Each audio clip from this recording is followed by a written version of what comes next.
Okay, good morning, everybody. I will try to stay awake. I was up at 2 a.m. from jet lag, so here we go. Right in the middle of the day for me. So I'm going to talk about making all this fun stuff. So let me just dive right into it. There we go, and there's the pointer. So how did we get into the business of stacking layered materials? We got into it because I and a few of our team from Columbia were funded by DARPA on this big project on high-frequency graphene electronics a few years back. And as we started working in the field, it was becoming apparent to us, but also many folks in the field, that the performance of graphene sitting on silicon dioxide was starting to hit its limit. It had really peaked at about 20,000 mobility.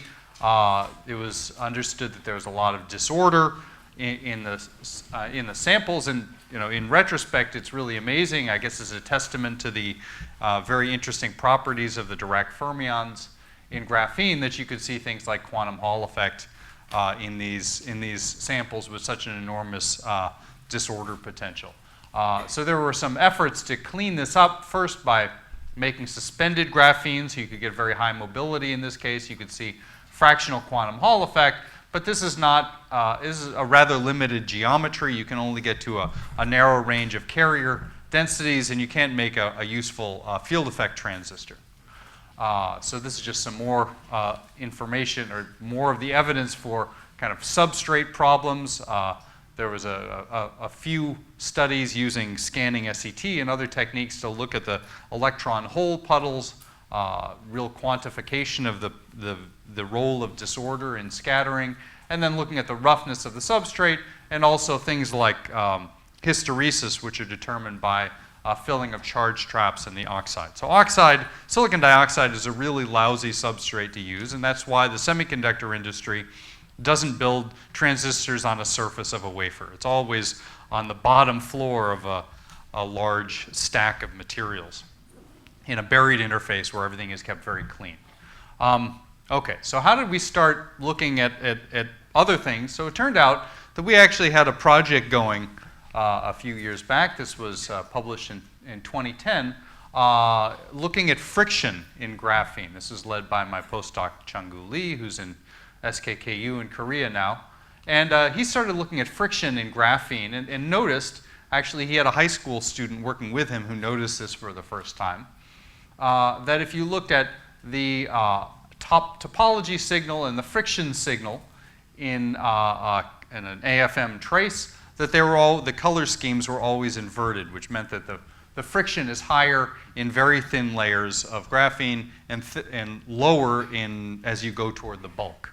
And we had no idea what was going on here. There were many theories, and so we decided, rather than try to really understand in great detail what was going on in graphene, we wanted to see if other materials showed the same thing. So we got our hands on some MOS2, learned to exfoliate that, niobium diselenide, and we really wanted to look at an insulator so we could rule out electronic effects. So we were very interested in getting hexagonal boron nitride, and we found this group in Japan that had recently reported synthesis of very high quality BN, and first Chang-gu tried to contact them, he got no response.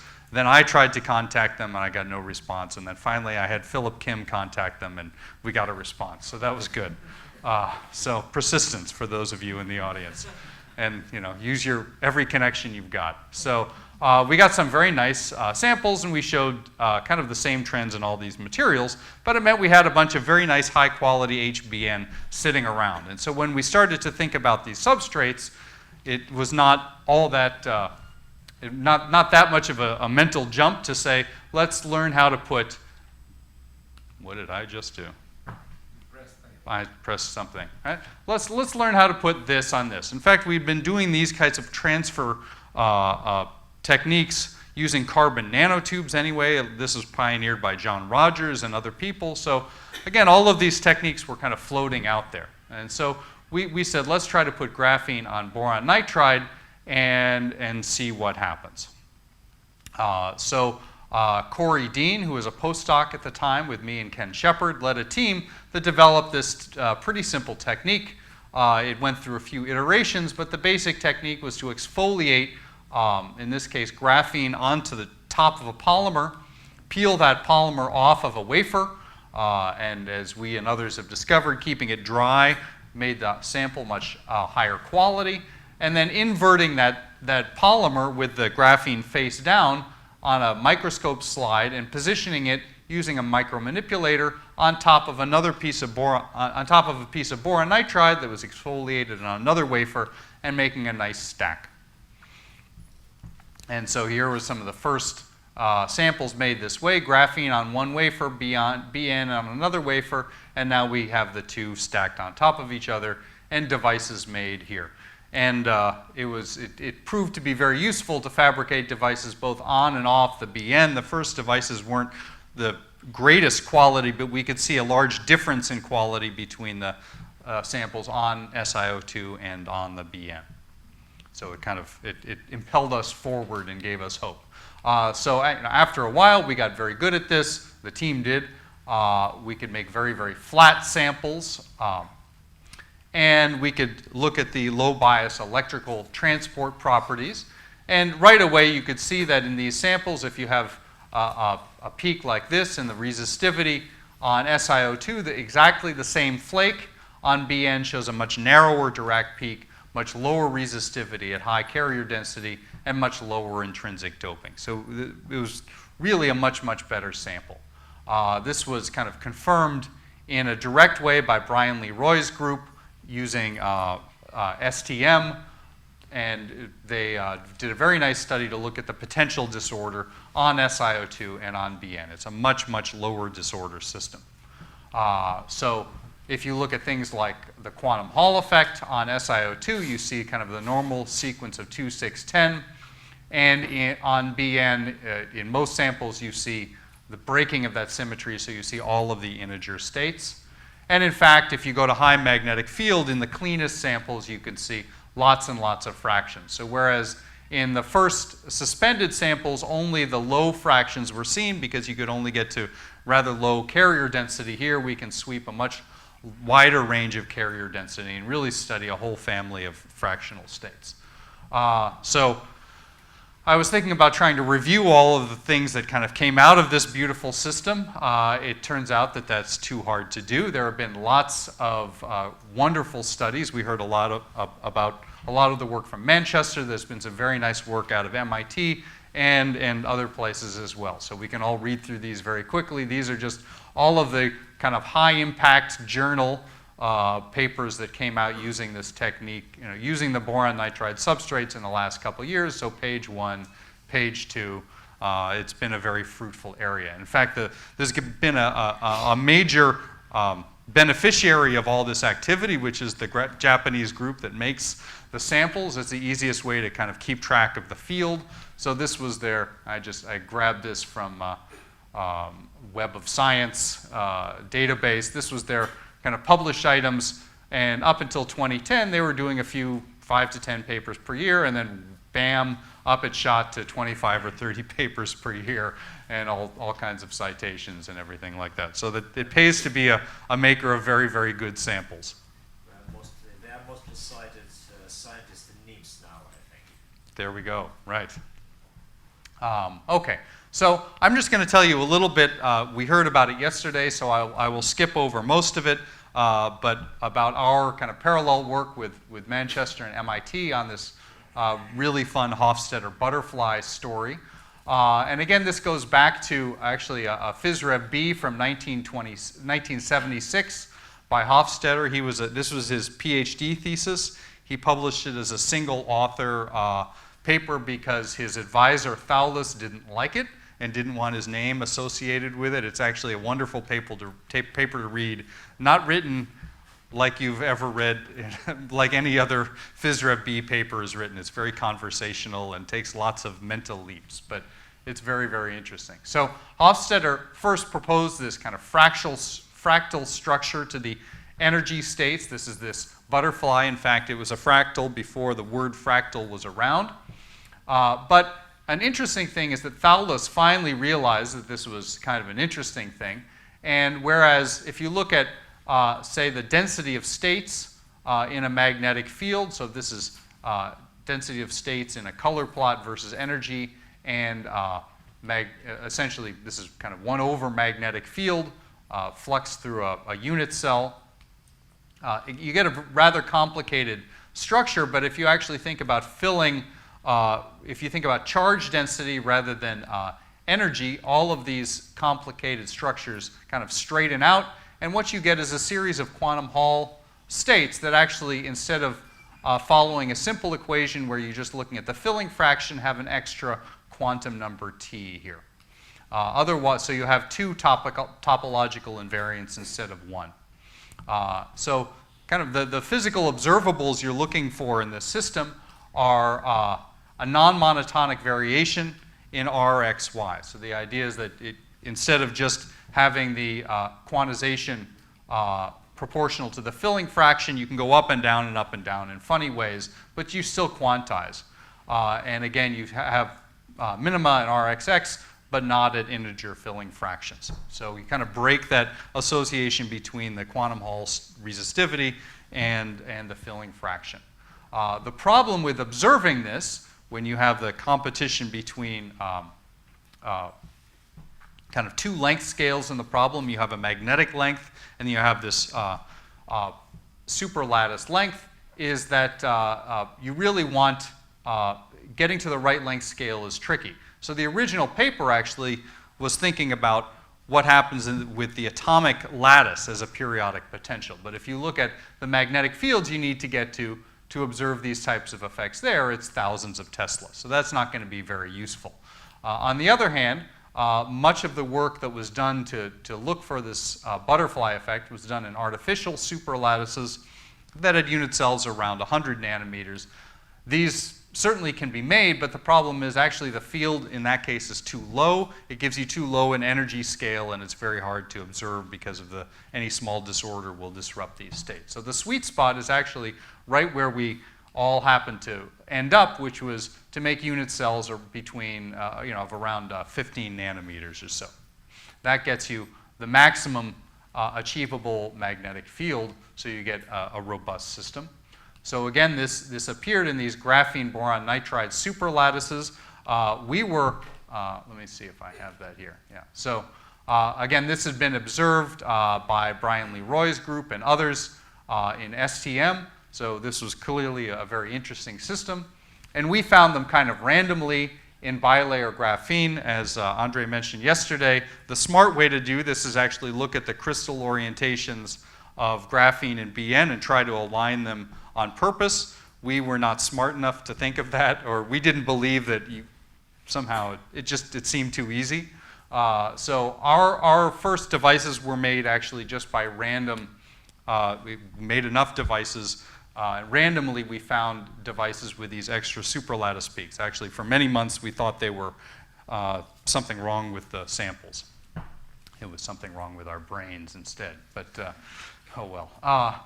And in fact, in the bilayer graphene, it was actually interesting when you, in many of these samples, we observed these after a high temperature annealing step to clean off resist residue, and we would actually see by optical microscopy that there would be a small change in the orientation of the bilayer graphene, like it was locking into place onto the lattice of the BN. We never saw this in monolayer graphene, only in bilayer, and so there may be a slight difference in maybe the mechanical stiffness of bilayer that allows it to do this. But now we see it all the time in monolayer, bilayer, what have you. We try to avoid it most of the time now, actually. So again, we see these superlattice peaks as were described yesterday. You see, again, kind of new quantum Hall features at those superlattice peaks. And what we can do is look in transport. We can look at in this case, we're looking at Rxx as a function of charge density and flux through the superlattice unit cell. And what we see is kind of a standard fan diagram, but then we also see fans coming out of these superlattice peaks. And these are the kind of observing these extra fans coming not from zero, but from places elsewhere on the y-axis is exactly the confirmation of this Diophantine equation. The other thing we can see is that if we go to specific points, we can actually see a very nice, not only kind of a Hall effect signature, but actually a quantum Hall signature as well. This is, again, a direct evidence of the fractal nature of this system.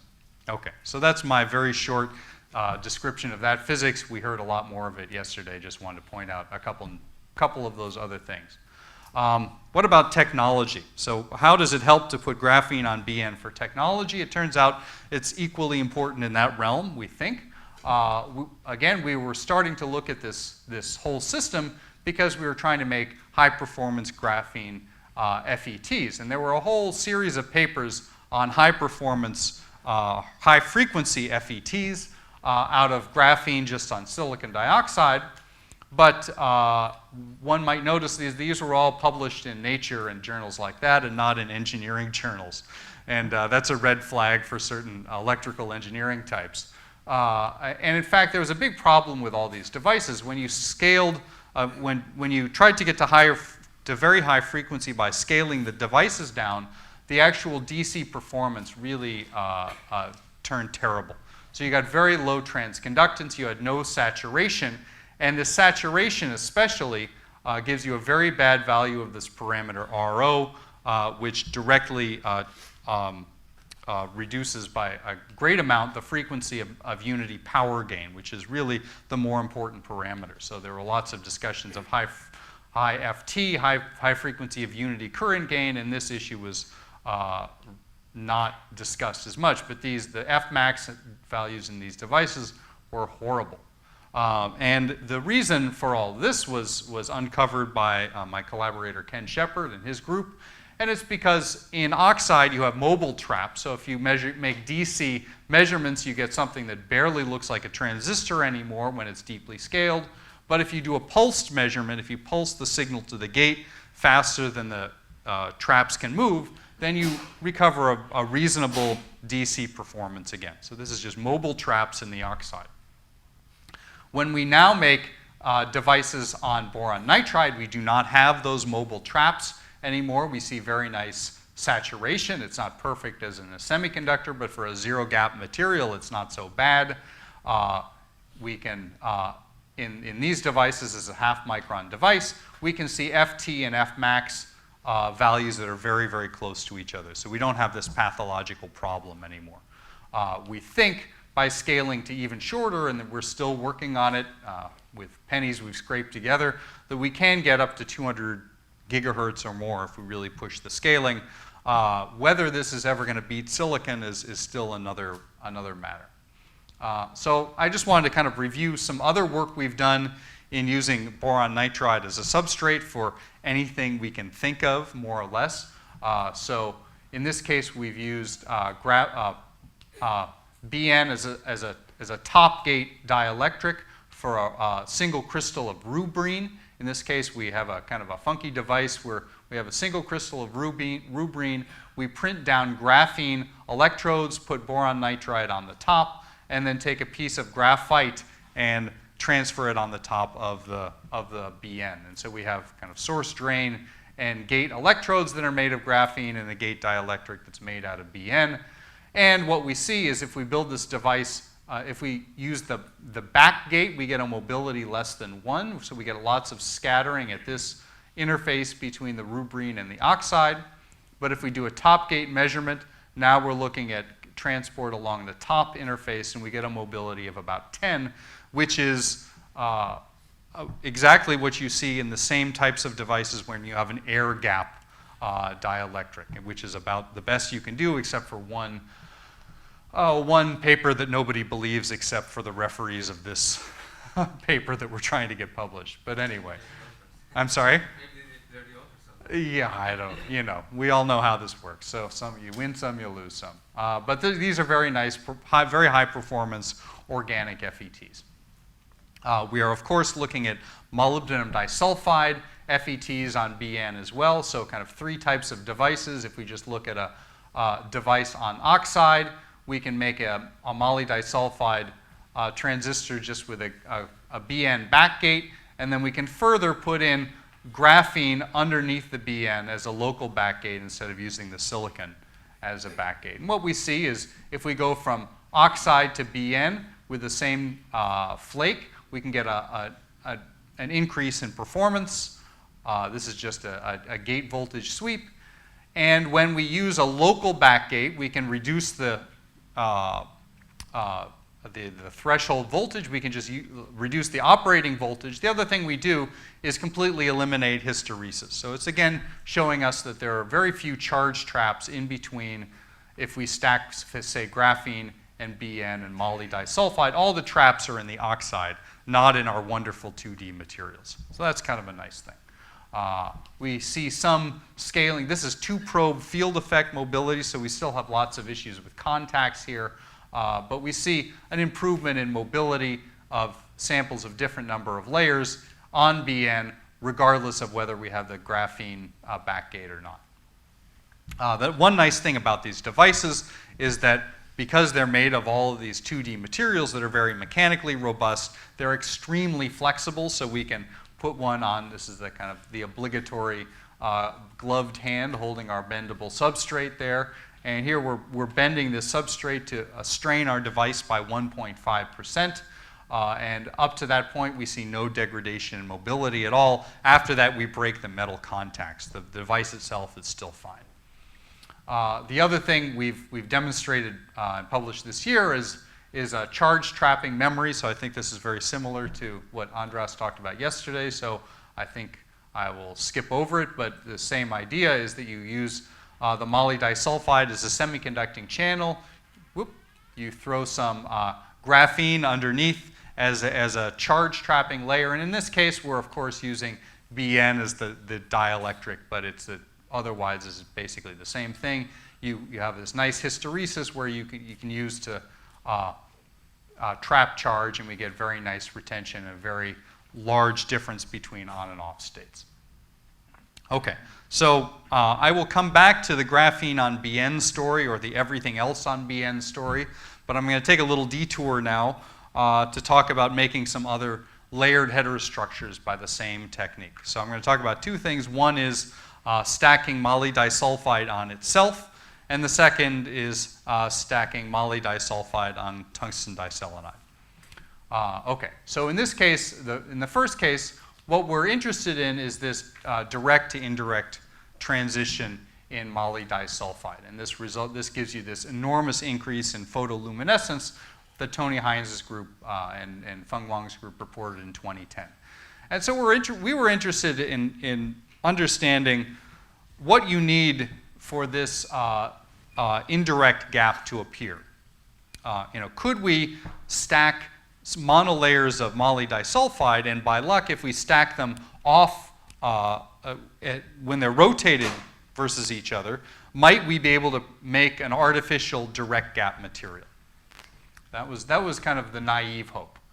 And so this is what we want to do. In the bulk form, most of what you find is this 2H phase where the layers are actually anti-aligned with respect to each other. You can also have an aligned phase, it's the 3R. Both are indirect gap materials. If you make a twisted bilayer, you can see this is a model, but this is a TEM image. You see a moire pattern just like one sees in the graphene and BN system. So the nice thing is we have a nice supply of large grain monolayer MOS2. We grow these in-house by CVD, methods published here earlier this year. And the interesting thing we discovered in the study of these kind of large crystallites is that actually you could just look at the crystal just by optical microscopy, and you could actually determine the lattice orientation. So this is very nice. You can see these triangles, and actually different types of termination have slightly different shapes of the edges. One is straight and the other is a little bit rough. And so that means we can actually now take samples from two different chips, pull one off with a polymer, do a very similar transfer technique, and transfer it down a whole assortment of these triangles on top of another substrate. And now we can create samples that look like this. So actually, I think that's actually showing up. So here we have, on the bottom layer, here's one triangle like so. And here's a top layer, here's another triangle. And we put them on top of each other. And in this region, we have what we call twisted bilayer. And we can just measure the angle between these edges to find the twist angle. Of course, we can be a little more sophisticated than that. So we use second harmonic generation to verify the angles in our devices, in these twisted bilayers. So we can actually measure that with the second harmonic generation. And so what we want to understand is how the band structure evolves with twist angle. So here we have a number of samples, and here we can see, so here's the direct gap transition, a little above 1.8 eV. And here in every single one of these samples, somewhat unfortunately, we do see in the photoluminescence an indirect transition. Right? So we don't have our dream of having a direct gap material just by shuffling the layers and rotating them a little bit. But what we are seeing is a very strong shift in the position of that peak. And so if we look at that in more detail, we see here's the direct gap. Here are the two A and B transitions. Those don't seem to change with angle, but the indirect gap changes quite a lot. And I think that's all I have here, but let me just, so why do we get this effect? This turns out to be nothing, there's not a lot of deep quantum mechanics in this. The basic idea is that as you start to misalign these atomic sheets, the separation between the sheets changes by a very small amount. But that small change is enough to shift this, the energy of this indirect gap transition by something like 150 MeV. So just by changing by fractions of an angstrom the interlayer spacing, you can have a huge effect on the indirect gap transition. So that's still an interesting type of band structure engineering just by changing twist angle. So the other thing we've been doing lately is stacking different materials on top of each other. So in this case, we're stacking moly disulfide and tungsten diselenide as prepared by exfoliation. Moly disulfide is typically N-type. Tungsten diselenide is typically P-type. And so we can hope to make something like this, where we actually get kind of a type 2 junction between these materials. So we're doing this by just 2 transfers sitting on top of SiO2, not yet with boron nitride. That will be coming someday soon, I hope. But the nice thing is we have 2 electrodes on each material, and so we can actually measure the transport of these layers independently, and then also look at the transport across the gap. And what we can see is, let's see, the moly disulfide turning on, it's N-type, the tungsten diselenide turning off, and then the junction turning on with some rectifying behavior. And more interestingly, we can start applying light to this system. So when either of the materials is turned off, we get very little effect. But when we have both materials populated, holes on one side and electrons on the other, then we actually get a photovoltaic effect, even though these are just in the kind of the atomically thin limit of a PN junction. So this is kind of the thinnest solar cell you can make, or thinnest PN solar cell you can make. The other thing we can verify is we can do photocurrent mapping, and we can, in fact, see that the photocurrent is coming from this junction region, not from contacts or things like that. So this really does seem to be photovoltaic effects. Okay, where are we on that? Where are we on time? 9:45. You have till 9:45. Oh, all right. How about that? I'm actually talking fast enough. So I hope, Andre, I hope you didn't mind I used the great graphics from this. This is a yes, you guys are the source of all great graphics, right? From all the review articles, right? So yes, exactly. But so this is the vision that we all have, right? This is the vision of making layered structure. And so I hope I've shown you at least some pretty interesting things you can do already with the techniques we have. Let me show you at least the reality from our own lab. Here's the reality. So this is just stacking graphene and boron nitride. What we find is that when we put graphene on BN, we can make very nice large area devices that look very, very clean. But when we try to put another layer of BN on top, we get something that looks like this. It's an unholy mess. Now this, of course, is maybe not the, you can have samples that look a little better than that. But as we heard yesterday, there always seems to be some contamination at this interface that is squeezed by the magic van der Waals attraction between these materials. This is my very bad, you know, the different quality of the graphics here is apparent. This is my bad graphics, but it's squeezed into little bubbles. So all the junk is squeezed into bubbles, and you get something like that. And the practitioners of this art have learned to masterfully make devices that, you know, kind of wind their way through these bubbles. But you can see, if you really wanted to make multi-layer stacks, eventually it's going to become impossible even for the most dedicated and skilled grad students and postdocs. And so, you know, we were thinking about this and getting very frustrated with the whole process. And we were also thinking about, again, FETs. Believe it or not, we're trying to be engineers to some extent. And we were trying to think about making graphene FETs in the same way that kind of high electron mobility transistors are made. And they're made by a self-aligned structure where actually the gate is this mushroom-shaped piece here. It's called a T-gate. You have a lot of metal to reduce the resistance to the gate. And then you have a self-aligned structure in here that actually defines the active region. And so our dream was to do something like this, to have a kind of a stack of metal on top of BN, somehow etch the BN and bring in contacts from the sides. Of course, we actually realized this is possible purely by accident, as with all things. But this was kind of the picture that came out, trying to make this self-aligned structure. So we started just etching our samples and putting metal on, and lo and behold, we could see graphene in between BN. This is a TEM cross-section. We could put metal on, and it looked like it was making pretty good contact. And you know, we could actually measure transport through these devices.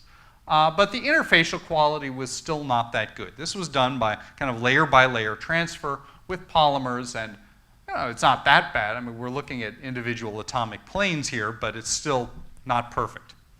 Yeah, the aluminum oxide layer is not intentional, is it? You know, in this case, I mean, this was obviously not made to be a device structure, but the idea was to do something like this, is to have, in this case, the aluminum oxide actually was intentional, so that it would actually break the electrical conduction between the top and the bottom. But you know, that's long abandoned. But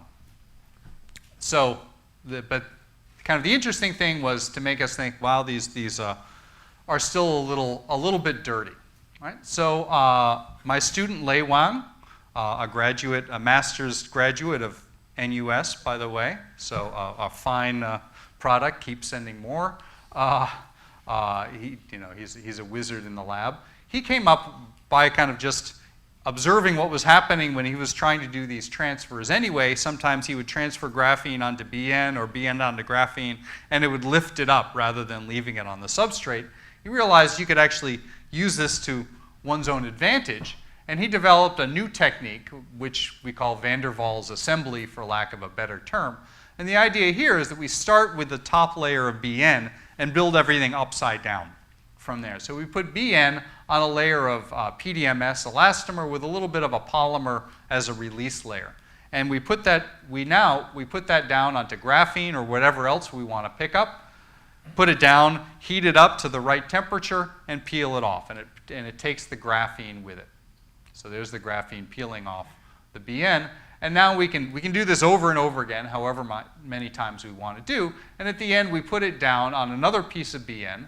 And now we heat the sample so this release layer softens up, and we can pull off the PDMS. And so we're left with this stack. It's got some polymer on top. We remove that just with acetone. But the polymer, the important thing here is polymer never touches the interface. It seems that just getting the last sub-nanometer layer of polymer off of graphene or BN is darn near impossible. We certainly haven't found a good way to do it. So in this case, we have a polymer-free process, or at least nothing in the interior interfaces, that means we can make these large stacks, large area stacks with virtually no bubbles. You can actually see some of these bubbles where some contamination, probably lighter hydrocarbons from the air, have been pushed all the way to the edge of the graphene in between the BN layers. When we do a cross-sectional imaging of this stack, these are again atomic planes. Here's our scale bar of 0.5 nanometer, and we can see no contamination at all. And so, not an atom out of place. So now we're back to, so once we've made this stack, it's very good, but the graphene is completely encapsulated in BN. We can't pick up a larger flake than our top layer. So we have to pick up, make something like an inverted pyramid, or at least everything has to be smaller than that top piece, which means you can't just put down electrodes. It's protected by the BN. I don't know a way to etch BN and have a stop at graphene. That would be a nice trick as well. It might be possible, but we don't know how to do it. So that's where this edge contact technique comes in. So now what we can do is take the whole stack, put a mask on it, and etch it. And what we get is an etch profile that looks like this. And so right at this interface, we have, so in this case, we've labeled carbon pink. We have graphene going all the way to the edge. So it seems to be so well protected by the BN that even though we're etching this in mostly CF4, but there's a little bit of oxygen in there also, it doesn't etch back into the interface. You seem to have carbon right up until the edge, and that means we can put metal on that edge and we can make a side contact, like in this cartoon here. But this is actual EELS mapping in a TEM to show that we really have a carbon directly in contact with our contact metal, which is chrome and then palladium and gold. So the rather surprising thing, at least before you sit down and think about it for a long time, is that these side contacts are actually very, very good. They're actually better than that of kind of simple top contacts. There are ways to improve top contacts by doping and etching that do give us better performance than this. But if you just put metal on top of graphene, these contacts are actually better. So we measure that by doing a TLM measurement. We take one long stack of BN, graphene BN, we carve it into a bunch of strips of equal width and different lengths, and we just plot resistance as a function of length, and this offset is our contact resistance. So we can look at contact resistance as a function of carrier density. It depends strongly on carrier density. But at moderate carrier density, and especially on the N side, we're getting contact resistances below 200 ohm microns. So this is pretty good, and everything seems to scale with width pretty well as well. The other thing we can do is now make very, very large devices. So kind of by the previous technique, the typical size of a device was a micron or so on a side. With a lot of work, you could get bigger than that, but it was very, very difficult. And here we're able to make devices that are essentially as large as the flakes that we can find. We're really limited by the size of the flakes of BN. You have to AFM beforehand to make sure you have atomically flat surfaces. So the largest we've made is this 15 micron square, so you can do a van der Pol measurement. At room temperature, you get a very nice Dirac peak here. And one of the interesting things you can see immediately is that the resistivity drops below 50 ohm per square. It actually drops below 40 ohms, so we say, okay, what's 40 ohms per square? Well, if you normalize by the thickness, if you give that graphene layer the thickness of the inner layer spacing in graphite, then this gives you a 3D resistivity that's smaller than that of silver or copper. So one more line in the graphene record book. It really is at room temperature the most conductive material as well. The other nice thing is we have no need for annealing of these samples. By the old method, you had some polymer on the substrate, and there are other ways to do it, but the standard thing was to cook this at high temperature to get rid of a lot of that polymer. We don't have to do that here. It doesn't seem to do anything. This really makes you think you could start putting these onto things like CMOS chips that can't survive high temperature baking, you won't need to at this point. Just kind of another measure of the device performance. The mobility is extremely high. This kind of dashed line here is a rough estimate of the phonon limited mobility at room temperature, and this device is pretty much right there, except at low carrier density. And so we think there's still some disorder that is affecting the mobility at very low density, and we know we're working on getting rid of that as well. But graphene is really beating all other materials in terms of kind of pure mobility at room temperature. It still doesn't have the gap.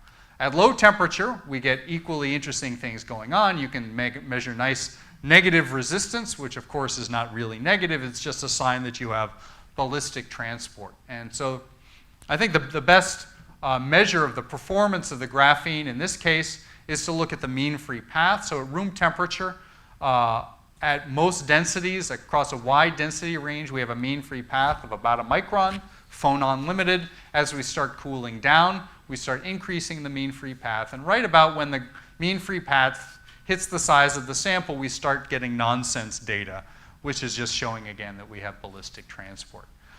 James, in wonder power geometry, there shouldn't be negative ballistic transfer. It depends on which contacts we use. So yeah, I mean, you can always rejigger the contacts, but I think it's just more to say that you can clearly see a transition where your data doesn't mean real resistivity anymore. It's showing that kind of electrons are just shooting from one contact to the other. And that it depends on the details of the injection, where they're going preferentially. So an interesting thing we're seeing is that the mean free path, so this is data for a bunch of different devices, 5 different devices, and we're always seeing that so far we're seeing that the mean free path is completely scaling with device size. So you could imagine that if you had, let's just take an example, if we make a device that is 15 microns on a side, if the intrinsic mean free path due to some other disorder scattering were 15 microns, then in a 15 micron sample, we'd actually measure a mean free path half of that because of Matheson's rule, right? So this is telling us that the intrinsic mean free path is much, much larger. We don't know how much. We can't claim. We know it's going to be up here somewhere if we collectively can make larger and larger samples of the same quality. At which concentration? This is at a couple times 10 to the 12th. But it actually is rather aside. Once we get above, not even up to 10 to the 12th, it's ballistic over all carrier densities. So just kind of some of the things we're doing with this more recently. We're going back to multi-layer structures. So now we can study these Coulomb drag effects in much, much larger devices. This is just some preliminary data, but the nice thing about the large devices is that you can go to much lower temperature and not have fluctuations that kind of dominate your behavior. The other thing we're doing is really trying to think about what kind of devices will benefit the most from ultra-high mobility. And we've started to work a lot, especially with Dirk Englund, who's now at MIT, on photonic applications. So this is one example. This is BN graphene, BN graphene, BN stack. So we're using 2 sheets of graphene made in one of these stacks to gate each other. And so we can, the gating gives us Pauli blocking. It changes the optical properties of the graphene. We're integrating that with a photonic crystal cavity that we actually also mechanically transfer on top. And we can look at the response of this system. We can get a pretty high operation frequency, a little over 1 gigahertz, and a pretty good modulation depth also. This is kind of an initial data. With better engineering, we think we can get up to about 20 gigahertz with these types of devices. Okay, so almost there. So getting back to some other materials, this is the kind of the last thing I'll show, is we can look and we can try to do the same technique for moly disulfide and anything else. So here's our kind of first attempts in that area. We've tried to make these end contacts to moly disulfide, It does work, but the quality of the contacts is still unknown. So we're still trying to measure that.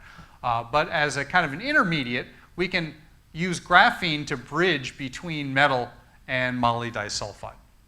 So in this case, we transfer 2 pieces of graphene on the ends of a piece of moly disulfide, pick the whole thing up with BN, put it on another piece of BN, etch, and make side contacts to the graphene. In this case, it's few-layer graphite, or few-layer graphene. And so that's our kind of device image and SEM. And again, in a cross-section, we can make ultra-clean devices. So this is not just graphene and BN. This is really all of the van der Waals, at least by extension. I don't know, by one more example extending to infinity, I think we can say this is all of the van der Waals materials. Again, we can get very nice ultra-clean interfaces this way, and this is a very nice thing. So here's a device that's BN, tri-layer MOS2, 5-layer graphene, and BN. And again, this is not this is good transport data. It's not better than others have seen in other devices, but just we can get good performance with either a back gate or a top gate. We can get saturation pretty well. We can get reasonable current levels, and we can look at the effects of both the gates, and everything seems to behave pretty well. One nice thing about these devices is that the boron nitride, in addition to kind of giving us a very clean interface, is also a very good encapsulant.